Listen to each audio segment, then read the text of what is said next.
on September 10th, 2001, you'll notice Donald Rumsfeld made a speech that the Pentagon had lost almost $3 trillion worth of unaccounted for expenses. Then you can see what happened on September 11th and notice that that story disappeared. I was going to say terrifying. There could be a large cover-up going on. And I've mused over the fact that I've read some of these things and asked what they thought. It was the major headlines on that morning of September 11th, where the day before Donald Rumsfeld made that speech, trillions of dollars gone. Pentagon, the day before 9/11, Secretary of Defense Donald Rumsfeld declared war, not on foreign terrorists. The adversary is closer to home.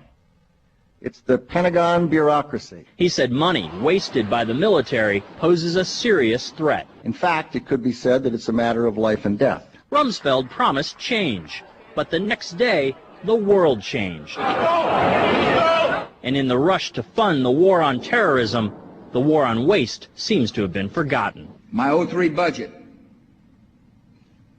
calls for more than $48 billion in new defense spending. More money for the Pentagon when its own auditors admit the military cannot account for 25% of what it already spends. According to some estimates, we cannot track $2.3 trillion in transactions. $2.3 trillion with a T.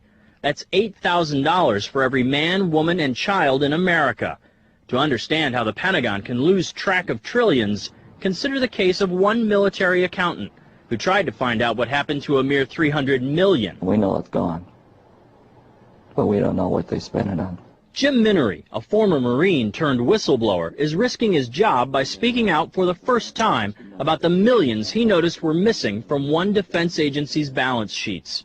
Minery tried to follow the money trail, even crisscrossing the country looking for records. The director looked at me and he says, "Why do you care about this stuff?"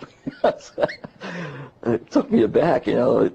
My supervisor asked me why I care about doing a good job. So he was reassigned and says officials then covered up the problem by just writing it off. They got to cover it up. That's where the corruption comes in. They've got to cover up the fact that they can't do the job. The Pentagon's Inspector General partially substantiated several of Minery's allegations, but could not prove officials tried to manipulate the financial statements. 20 years ago, Pentagon employee Franklin C. Spinney made headlines exposing what he calls the accounting games.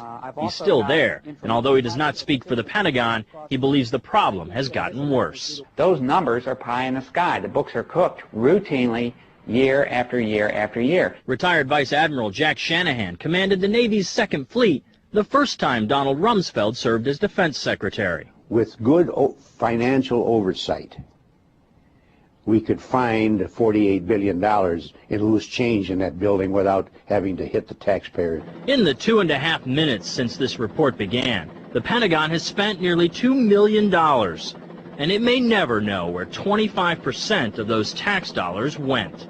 In Los Angeles, I'm Vince Gonzalez for Eye on America. Mr. Secretary, according to the Comptroller General of the United States, there are serious financial management problems at the Pentagon, to which Mr. Cooper alluded. Fiscal year 1999, 2.3 trillion missing. Fiscal year 2000, 1.1 trillion missing. And DOD is the #1 reason why the government can't balance its checkbook. The Pentagon has claimed year after year that the reason it can't account for the money is because its computers don't communicate with each other.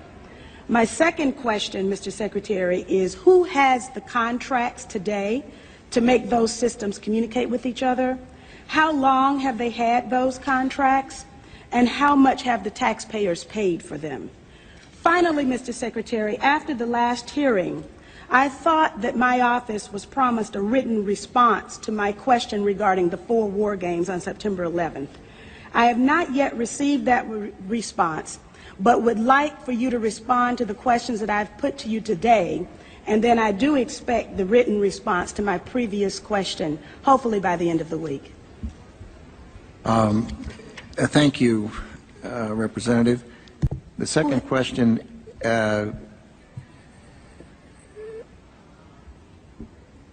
I've forgotten what the second question was. I think Ms. Jonas knows it. Okay. Thank you, Ms. McKinney. I appreciate the question. I appreciate your interest in our department's financial condition, and we are working very hard on that program. I've just come back recently. I understand that you're working hard on it, but my question was, who has the contract? How long have they had that contract, and how much money have we spent on it? In general, we spend about $20 billion in the Department on Information Technology Systems. The accounting systems are part of that. I can get you the exact number for the record of what we spend on our current, what we call legacy systems, and those that we're moving toward. And who has the contracts? That would be a multitude of individuals. Could you name some, please? Well, I think off the top of my head, well, I would rather not. I'd rather provide that for the record. That's not privileged information, is it? I'm sure it's not. Well, please. And we still have time, so please. I would be glad to provide for the record. I don't want to talk from the top of my head and be incorrect. This is Toronto Truth Seekers.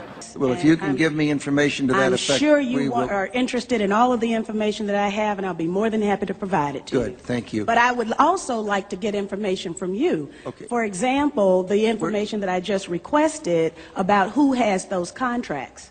Certainly. Let me assure the gentlelady that we'll make sure that this exchange of information takes place. And Mr. Secretary, if you can get back with us on the DynCorp story, we'll get that to the gentlelady. Thank you, Mr. Chairman. We'll get back on both of the first two questions, but the Congresswoman has raised the other question twice now, and I'd like to have General Myers respond because you mentioned it in the last hearing. And I think it would be helpful to get the answer, even though we're on red, if you don't mind, Mr. Chairman. General Myers, go right ahead. But I would like to have the answer in writing as well, as I thought my office was promised. Okay, I don't know about the promise, Congresswoman, but could you repeat the question to make sure I'm answering the right question? This is 9/11 question. The question was, we had 4 war games going on September 11th, and the question that I tried to pose before the Secretary had to go to lunch was whether or not the activities of the 4 war games going on September 11th actually impaired our ability to respond to the attacks. The answer to the question is no, did not impair our response. In fact, General Eberhart, who was then the commander of North American Aerospace Defense Command, as he testified in front of the 9/11 Commission, I believe he told them that it enhanced our ability to respond, given that NORAD didn't have the overall responsibility for responding to the attacks today. That was an FAA responsibility. But they were 2 CPXs. There was 1 Department of Justice exercise that didn't have anything to do with the other 3. And there was an actual operation ongoing because there was some Russian bomber activity up near Alaska. So let me ask you this then. Who was in charge of managing those war games? And General, why don't you give the best answer you can here in a short period of time, and we'll. The gentlelady wants to get a written answer anyway, and then we can move on to other folks. The important thing to realize is North American Aerospace Defense Command was responsible. These are command post exercises. What that means is all the battle positions that are normally not filled are indeed filled. So it was an easy transition from an exercise into a real-world situation. It actually enhanced the response. Otherwise, it would take somewhere between 30 minutes and a couple of hours to fill those positions, those battle spaces, with the right staff officers. Mr. Chairman, begging your indulgence, was September 11th declared a National Security Special Event Day? I'd have to look back. I do not know. You mean after the fact or before the No, because of the activities going on that had been scheduled at the United Nations that day. I'd have to go back and check. Don't know. Thank you. Okay. I thank the gentlelady. The chair would ask that there are known knowns. There are things we know that we know. There are known unknowns. That is to say, there are things that we now know we don't know. But there are also unknown unknowns. There are things we do not know. We don't know. It takes incredible conspiracies. Hundreds of people would have had to be involved. People would have had to be rubbed out without a trace. People would have had to blow up buildings without any evidence. Don't you see this as a bit paranoid? Okay, Donald, did you ever find that $2.3 trillion that you talked about the day before 9/11? Did you ever find it? It was always there, and what the problem was tracking it through the system. So when I arrived in the Pentagon and they told me that they can't track $2.3 billion that had been accumulated over the period before I got there, it turns out that there was not a legal problem or a loss. It was a matter of the complexity of the systems and tracking it all the way through. Major headlines on that morning of September 11th, the day before Donald Rumsfeld made that speech, trillions of dollars gone, and you can look up why we might think that there could be some illegitimacy to that situation.